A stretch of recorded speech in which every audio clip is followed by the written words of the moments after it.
Update sa computer shop mo, idol.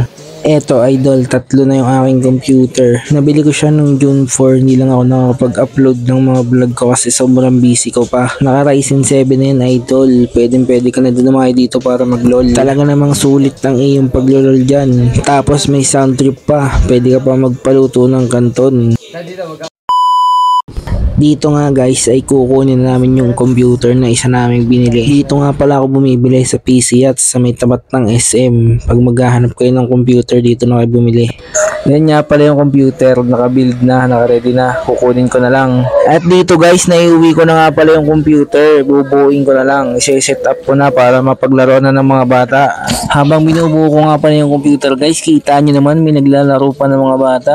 Meron pang dalawang meron, tinutulungan ako magbuo. Habang binubuo ko nga pala yan, meron na naghihintay sa likod ng mga maglalaro. Bibinyagan daw nila yung aking computer na bagong bili. At ito nga pala guys, ikinakabit ko muna yung paano ng aking monitor. Mabilis nga lang pala yan buuin. Kita nyo naman guys, nakahubad pa yung aking mga player. Hanap ng banas na banas dito sa aking computer shop. At dito guys, ipinwesto ko na maganda yung aking monitor. At saktong-sakto naman. At dito guys, ina-unbox ko na yung CPU. Bali guys, color white nga pala yung case nan para mas malinis tingnan. Bali okay na nga pala yan guys, plug and play na lang yan, ikakabit ko na lang yung mga cable nan. Bali guys, natagalan nga pala akong bumili ng isa pang computer dahil kinakapos ako sa budget.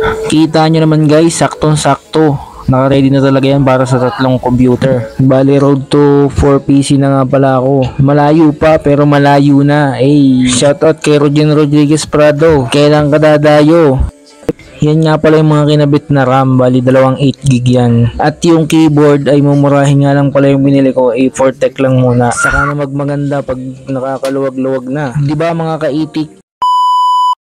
Kita nyo naman guys, ang ganda na tingnan ngayon, tatlo na ang aking computer. Hindi na mag-iintayan yung ibang player pag madami maglalaro. Lalo pag yung suki kong tatlong nagsabay-sabay, wala na kagad makalaruan. Mas lumakas nga pala nung naging tatlo na yung computer. Dumating na nga pala yung in-order ko na wall fan. Sa TikTok ko nga lang pala siya in-order guys. Mura lang, 150. Yung design niya ay parang clip fan na tipid din sa kuryente. Yung lakas ng hangin niya parang sa clip fan lang din. Wala siyang adjustment ng lakas ng hangin. Basta stable lang. Kung order nga pala kayo guys, tingnan nyo lang sa aking TikTok account. Stock nyo lang yung Natsupons na TikTok. Tapos click nyo yung yellow basket. Bili na kayo kahit dalawa. Madali lang pala siya ikabit dahil may kasama na siyang sticker. Tapos rekta na siya sa wall. Ididikit mo lang sa wall tapos plug and play na. Kita nyo naman guys ang aesthetic tingnan ng aking wall fan. Hanggang dito lang guys, bye bye.